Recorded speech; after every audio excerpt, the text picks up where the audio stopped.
सोलापूरमध्ये IT park सुरू व्हावे यासाठी खासदार प्रणिती शिंदे यांनी पाठपुरावा सुरू केला आहे। यासाठी त्यांनी केंद्रीय माहिती तंत्रज्ञान विभागाचे मंत्री जितीन प्रसाद यांची भेट घेऊन आयटी पार्क उभारणीसाठीचे निवेदन सादर केले। त्यांच्या या निवेदनाला सकारात्मक प्रतिसाद देत मंत्री जितीन प्रसाद यांनी तात्काळ याबाबत राज्य सरकारकडून प्रस्ताव मागवून कार्यवाही सुरू करण्याचे आश्वासन दिले आहे। गेल्या अनेक वर्षांपासून सोलापूर शहरात आयटी पार्क सुरू व्हावे अशी मागणी केली जात आहे। मात्र केंद्र सरकारच्या उदासीन भूमिकेमुळे आयटी पार्क सुरू होण्याचा मुहूर्त काही लागला नाही। दरम्यान आता सोलापूर लोकसभा मतदारसंघाच्या नवनियुक्त खासदार प्रणिती शिंदे यांनी सोलापुरात आयटी पार्क सुरू करण्यासाठी पुन्हा एकदा पाठपुरावा सुरू केला आहे। यासाठी त्यांनी शुक्रवारी केंद्रीय माहिती तंत्रज्ञान विभागाचे मंत्री जितीन प्रसाद यांची भेट घेतली। या भेटीवेळी त्यांनी सोलापूर येथे आयटी पार्क सुरू करण्यासाठी आवश्यक असलेल्या मूलभूत सोयी उपलब्ध असल्याचे निदर्शनास आणून दिले। तसेच आयटी पार्कमुळे या प्रदेशाच्या आर्थिक विकासात आणि रोजगाराच्या संधीमध्ये लक्षणीय भर पडणार असल्याचे शिंदे यांनी सांगितले। शिवाय सोलापुरात आयटी क्षेत्रातील शिक्षण घेणारी सुशिक्षित तरुणांची संख्या मोठ्या प्रमाणात आहे। मात्र आयटी उद्योग नसल्याने तरुणांना बाहेरच्या राज्यात स्थलांतरित व्हावे लागते। परंतु सोलापूरमध्ये आयटी पार्क उभारल्यास या ठिकाणी मोठ्या प्रमाणात रोजगार निर्मिती होणार असल्याच्या गोष्टीकडे खासदार शिंदे यांनी लक्ष वेधले। सोलापूरमध्ये आयटी पार्क निर्मितीसाठी प्रकल्पासाठी योग्य असलेली जमीन देखील मोठ्या प्रमाणात उपलब्ध आहे। सोलापूरमध्ये आयटी पार्कच्या स्थापनेमुळे केवळ स्थानिक टॅलेंटचा उपयोग होणार नाही तर शहरात मोठ्या प्रमाणात गुंतवणूक आकर्षित होईल। तसेच या ठिकाणी इतरही आयटी उद्योगांच्या उभारणीला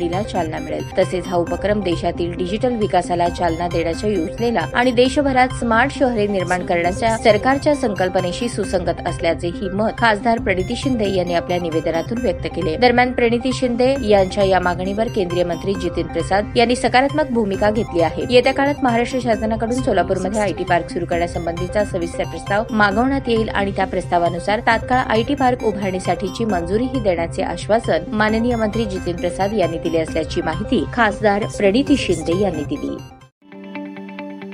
ताज्या बातम्या पाहण्यासाठी प्राईम महाराष्ट्र न्यूज चॅनलला सबस्क्राईब करा।